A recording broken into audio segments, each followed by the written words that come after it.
everyone, and welcome to another healthy breakfast recipes video. I've got 3 of my current favorites right now. They are all so delicious, easy, healthy recipes you can make for breakfast. You can meal prep them, you can bring them to work, to school, or eat them at home. They're all so delicious, and I cannot wait to share them with you. So let's go ahead and jump in. So the first thing we are making is this pumpkin French toast.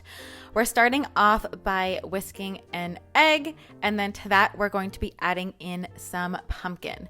And pumpkin is full of beta carotene. It is so good for you, so much fiber for a healthy gut. To that I'm adding in some pumpkin spice, but if you don't have pumpkin spice, you can just use cinnamon. And then I'm adding in a little bit of almond milk just to whisk it all together. So go ahead and combine all of these ingredients. And this is what is going to make the batter for our French toast. I'm not adding any sweetener in here to keep it low sugar, but if you wanted to add a touch, you could. So then you're going to heat a pan to medium heat, and I'm taking some paleo bread. This is the brand Unbun Foods. It is delicious. It is my go-to sliced bread that is paleo, keto-friendly, grain-free, and all of that. So go ahead and dip each of your slices into your batter and place that onto your pan. Now I'm using 3 smaller slices here. Depending on the size of your bread, you might use 2 larger ones or 3 of the smaller ones like I am doing. So just soak both sides, pressing it down to absorb the batter, and lay that on our preheated pan. After about 3 to 4 minutes, or when they are golden, you can go ahead and flip each of them over and then cook it for another few minutes. And all of the measurements and everything for each of the recipes will be in the description box as usual. So flip all of them over and then just allow them to cook on the other side until they are nice and golden brown. Then you can go ahead and plate your French toast. This also freezes really well, so you can make a batch of it and then freeze it and then pop it in the toaster the morning of. I like to top mine with a little bit of ghee as well as some chopped pecans. I find this combo really works deliciously with the pumpkin French toast, and then a little bit more of the pumpkin spice. And there you have delicious paleo healthy French toast. It tastes so good with a hint of pumpkin, some pecans, and some melted ghee.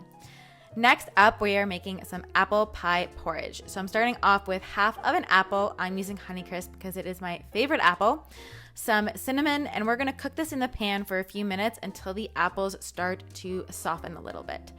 And then to that, I'm gonna be making my normal paleo porridge, which you guys have probably seen me make quite a few times, and this is like a fall twist on it.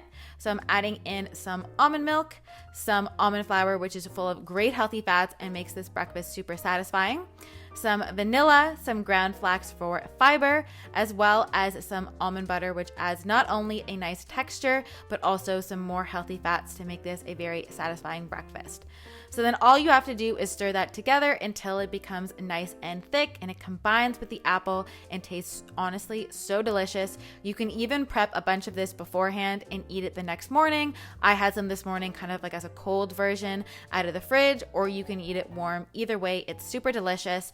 Finish it off with a little bit more either cinnamon or apple pie spice, and it makes such a good hearty breakfast. And then lastly, we are making quiche. If you guys saw my cottage weekend I went on, I made this quiche and it was really highly requested to show it in a video.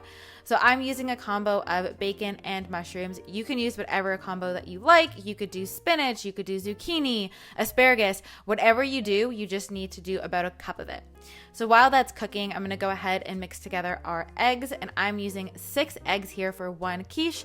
So just crack all of those into a bowl while all of your veggies are cooking. Now you definitely need to cook all your veggies beforehand before adding them to the quiche, because it allows the water to remove from the vegetables so that your quiche doesn't get soggy. So make sure you do not skip the step of cooking them first. Whisk together your eggs, add in some coconut milk or almond milk, but the full fat coconut milk will taste better because it gives it that cream texture, as well as some garlic salt to taste, and whisk that until it is nice and smooth.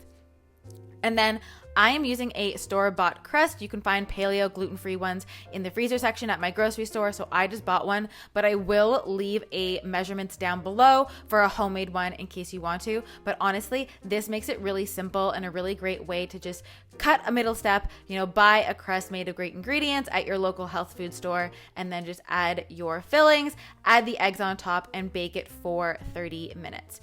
So then once that's done, all you have to do is slice it up. I generally have like a quiche as 4 servings, but you could also make it into 5 or 6 if you wanted, depending on if you're having it on its own or with something else. I like to have mine with a side salad to get some greens in, but it honestly makes such a good meal prep breakfast. All right, guys, I hope you enjoyed this video. I'm gonna leave my last healthy breakfast video here on the screen so you can watch that next, and leave me a comment down below about what videos you would like to see. If you want more desserts, breakfast, whatever it is, let me know so I can make more for you, and I will see you guys in my next video. Bye, guys.